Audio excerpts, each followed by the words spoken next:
हमारी आज की कहानी रॉकी नाम के लड़के से शुरू होती है। रॉकी कॉलेज में पढ़ता था और आज वो गर्मी की छुट्टियां बिताने हॉस्टल छोड़कर अपने घर जा रहा था। उसका घर दूसरे शहर में था, जिस कारण वो ट्रेन से जाने का फैसला करता है ताकि वो आराम से सफर कर सके। वो अपने लिए एक खाली कैबिन ढूंढ ही रहा था और तभी उसकी नजर एक खूबसूरत लड़की पर पड़ती है जो कैबिन में अकेली ही सो रही थी। उसकी टांगों के साथ साथ उसकी शर्ट के बटन भी खुले थे। रॉकी नया नया जवान हुआ था, जिस कारण उसकी बंदूक में काफी आग भरी हुई थी। जवान लड़की को देखकर वो साला उसी के कैबिन में बैठ जाता है। इतनी खूबसूरत लड़की देखकर रॉकी की बंदूक सलामी देने लगी और वो मौका देखकर उसे छेड़ने लगा। उसकी हरकत से लड़की जाग गई थी, जिसे देखकर रॉकी घबरा गया। वो समझ गई थी कि रॉकी की नजर उसके बदन पर है, इसलिए वो भी उसे रिझाने लगी। मगर इससे पहले कि रॉकी कुछ कर पाता, उसी समय उनके कैबिन में एक और बंदा आकर बैठ गया। इस आदमी के आने से लड़की ठीक होकर बैठ गई। लड़की भी काफी प्यासी लग रही थी और आदमी भी, जिसके बाद वो रॉकी को कैबिन के बाहर भेजकर शुरू हो जाते हैं। लेकिन इसी बीच टीटी ने आकर उनका कार्यक्रम खराब कर दिया। टीटी के आने से रॉकी भी अंदर आ जाता है, जिसके बाद तीनों एक दूसरे से जान पहचान करने लगते हैं। रॉकी बताता है कि मैं छुट्टियां बिताने अपने घर जा रहा हूँ। लड़की बताती है कि मैं अपने प्रेमी के परिवार से मिलने जा रही हूँ। इसी बीच वो आदमी को इशारा कर बाथरूम चली जाती है, जिसके बाद आदमी भी उसके पीछे पीछे निकल गया। देखते ही देखते वो उसी बाथरूम में आ गया जिसमें लड़की आई थी। उसके कुंडी लगाते ही लड़की उसकी बंदूक को सहलाने लगती है। एक तरफ रॉकी ड्रिंक खोलता है तो वहीं दूसरी तरफ साला आदमी लड़की को। जब वो दोनों वापस नहीं आते तो रॉकी उन्हें देखने कैबिन से बाहर आ गया।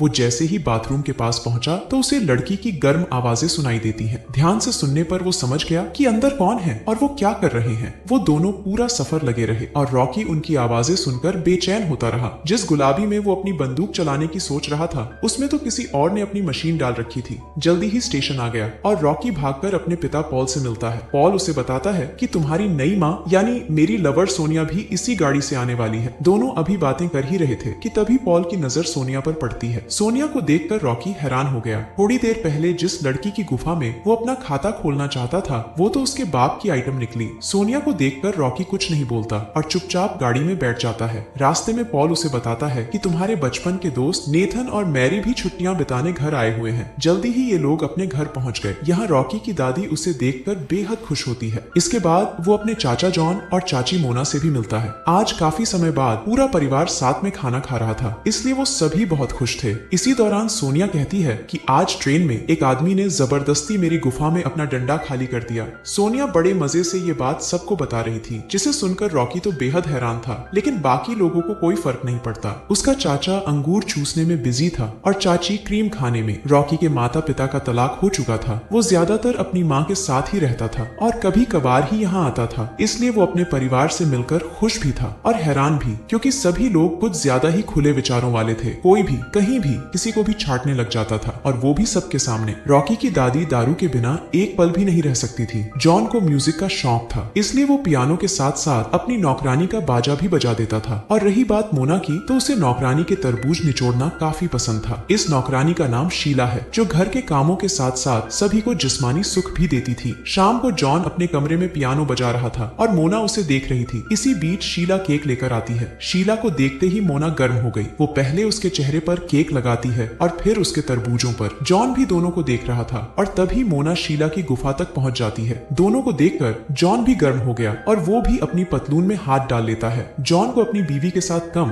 बल्कि उसे किसी और के साथ देखकर ज्यादा मजा आता था। शाम को रॉकी अपने दोस्त रॉय से मिलता है। दोनों दोस्त पहले प्यासी कुड़ी की फिल्म देखते हैं और फिर अपनी दोस्त मारिया के साथ बोटिंग पर जाते हैं। बोटिंग के साथ साथ ये तीनों नशा भी कर रहे थे। तीनों एक दूसरे को बताने लगते हैं कि किसने कितनी बार जिस्मानी खेल खेला। रॉकी के बाद मारिया बताती है कि मैंने भी आज तक अपना खाता नहीं खोला। ये सुनकर रॉकी खुश हो गया, क्योंकि वो मन ही मन मारिया को पसंद करता था। इसी बीच ज्यादा नशे में होने के कारण रॉय मारिया के कपड़े उतार देता है, जिसे देख रॉकी उसकी धुलाई करने लगा और वो रॉय को पानी में गिरा देता है। रॉय तैर नहीं पाता, इसलिए वो पानी में डूबकर मारा जाता है। अपने दोस्त की मौत से रॉकी उदास रहने लगा था। ऐसे ही एक दिन मारिया पॉल के साथ खेल रही थी और सोनिया वहीं बैठी उन्हें देख रही थी। दोनों को साथ में देखकर ना तो सोनिया को अच्छा लगता है और ना ही रॉकी को। रॉकी अपने कमरे में खड़ा सबको देख रहा था। एक तरफ पॉल और मारिया खेल रहे थे और दूसरी तरफ जॉन और मोना शीला के साथ लगे हुए थे। उन सबको देखकर रॉकी की बंदूक में भी हलचल होने लगी थी। रात को शीला रॉकी के लिए खाना लेकर आती है, लेकिन जिस तरह हवस भरी नजरों से रॉकी उसे देख रहा था, उसे देखकर शीला घबरा गई। घर का गर्म माहौल देखकर वो पागल हो चुका था, इसलिए वो शीला को दबोच लेता है। शीला उसे रोकने की कोशिश करती है, लेकिन रॉकी ये मौका छोड़ना नहीं चाहता था। तभी उनका शोर सुनकर पॉल वहां आ जाता है और रॉकी को थप्पड़ जड़ देता है। पॉल समझ गया था कि रॉकी ने ऐसा क्यों किया, इसलिए वो अगले ही दिन रॉकी, सोनिया और मारिया को लेकर रोमियो और जूलियट का शहर घूमने निकल पड़ा। कुछ ही देर बाद ये लोग एक होटल में पहुंच गए। सोनिया के कहने पर उसने रॉकी और मारिया के लिए एक ही कमरा बुक कर दिया ताकि वो दोनों एक दूसरे के साथ मजे कर सकें। अगले दिन सोनिया और मारिया बाजार घूमने लगी, जबकि पॉल और रॉकी एक जगह बैठकर उनका इंतजार करने लगे। पॉल उसे जिस्मानी खेल की कुछ टिप्स देता है ताकि वो मारिया के साथ अच्छे से मजे कर पाए। बेचारा रॉकी शर्मा रहा था, जबकि पॉल को अपने बेटे से बात कर अच्छा लग रहा था। वो दोनों बातें भी करते हैं और आती जाती लड़कियों के बदन की तारीफ भी करते हैं। जल्दी ही दोनों लड़कियां वापस आ जाती हैं, जिसके बाद ये चारों उसी किले में पहुंच जाते हैं। यहाँ रोमियो और जूलियट मिला करते थे। मारिया जूलियट की एक्टिंग करने लगी। वो चाहती थी कि रॉकी उसका रोमियो बने, लेकिन रॉकी को ये सब पसंद नहीं था, इसलिए मारिया का दिल रखने के लिए पॉल रोमियो बन गया। सोनिया काफी थक गई थी, इसलिए वो पॉल को बताकर होटल वापस चली गई, जबकि एक्टिंग करते करते मारिया और पॉल किले के अंदर चले गए थे। जब वो दोनों वापस नहीं आते तो रॉकी उन्हें देखने अंदर चला गया।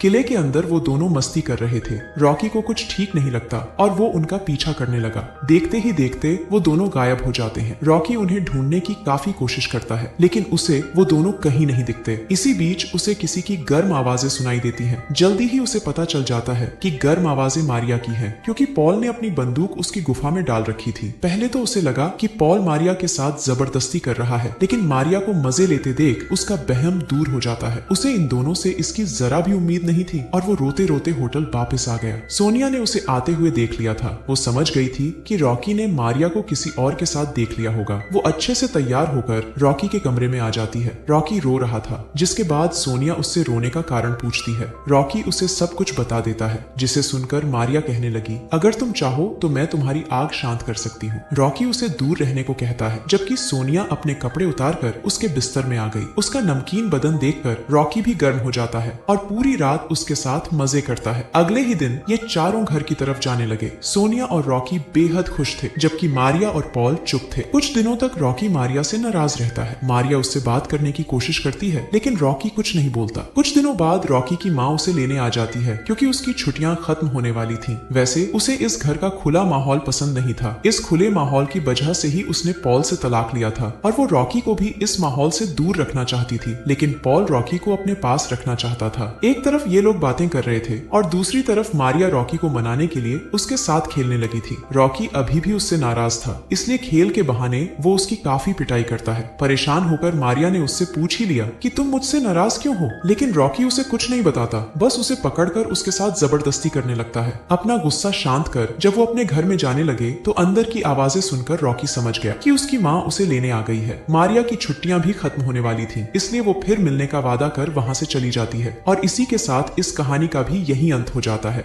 हमारी वीडियो देखने के लिए बहुत बहुत धन्यवाद। अगर आप ऐसी ही वीडियोस के दीवाने हैं तो प्लीज मेरे चैनल को जरूर सब्सक्राइब करें। मिलते हैं अगली वीडियो में, तब तक के